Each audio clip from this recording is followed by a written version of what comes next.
বন্ধুরা, সম্প্রতি মুক্তি পেয়েছে প্রিন্সের ফার্স্ট লুক। কিন্তু সবাই বলছে মানুষের প্রত্যাশা পূরণ করতে পারেনি সাকিব খানের প্রিন্স।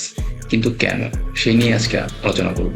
তার আগে বলুন, আপনার কেমন লেগেছে এই প্রিন্স সিনেমার ফার্স্ট লুক প্রকাশ হওয়ার পরে অনেকে হতাশ হয়েছেন। অনেকে বলছেন মুক্তির আগে এগুলো সব সমস্যা সমাধান করে ফেলবে সাকিব খান। কিন্তু বিষয়গুলো কি এতই সহজ? ভুলগুলো কিন্তু মারাত্মক। আসুন আমরা এক নজরে দেখে নিই ভুলগুলো কি ছিল। প্রথমে যে ভুলটার কথা বলবো সেটা হচ্ছে এই বন্দুক দিয়ে গুলি করাটি।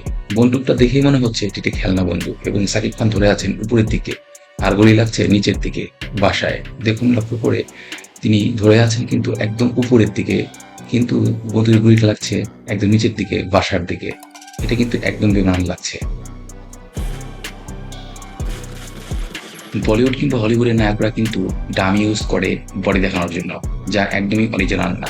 আমরা দেখেছি এই সিনেমায় প্রিন্সে সাকিব খানও ডাম ইউজ করেছেন, যদি সেভাবে লক্ষ্য করেন। কিন্তু সাকিব খানের যে ডামি বডি ইউজ করেছেন সেটা বোঝা যাচ্ছে এটি নকল। তার নিজের চেহারার সাথে ডামির কালার কিন্তু একদম মেলেনি এবং দেখতেও বেশ বেমানান লাগছে, কেমন যেন মেকআপটাও সুন্দর করতে পারেনি। এবার আসবো টিজারের শেষ অংশে, জানিয়ে এখন সবাই কথা বলছে। দেখুন, সাকিব খান হেঁটে যাচ্ছেন এখানে এবং তার পেছনে বিশাল বড় একটি ব্লাস্ট হয়ে গেল দুইটা গাড়ি। গ্রাফিক্সের দিকে খেয়াল করুন, একদমই বাজে গ্রাফিক্স, বোঝা যাচ্ছে একদম ২ নম্বরই একটি কাজ।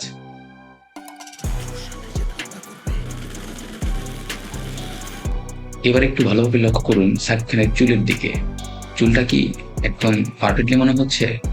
সাকিব খানের কিন্তু লম্বা চুল না, এখানে এক্সট্রা ভাবে তিনি চুল লাগিয়েছেন, কিন্তু বোঝা যাচ্ছে একটা এক্সট্রা চুল লাগানো হয়েছে। পারফেক্টলি মনে হচ্ছে না এবং একটু নড়াচড়া করলে বোঝা যাচ্ছে এটি একটি পিছন থেকে এক্সট্রা ভাবে লাগানো। যাই হোক, ভুল হলে তো অনেকগুলি ধরা যায়, কিন্তু সিনেমার ফার্স্ট লুক প্রকাশ পাওয়ার পর মানুষের রিয়াকশন দেখে অবশ্যই সাকিব খান সেটা খেয়াল করবেন এবং তার প্রযোজক টিমও। এবং আশা করব এই সমস্যাগুলো খুব দ্রুতই সমাধান করে ফেলবেন মুক্তির আগেই। এবং এমনটাই হয়, যখন সিনেমার ফার্স্ট লুক প্রকাশ পায় তারপরে দর্শকের রিয়াকশন দেখার পর যেগুলো অসামঞ্জস্যতা আছে সেগুলো খুব দ্রুতই চেঞ্জ করে ফেলেন প্রযোজক টিম। আমরা আশা করব প্রিন্স সিনেমা অনেক হিট করবে এবং দর্শকদের মন জয় করবে।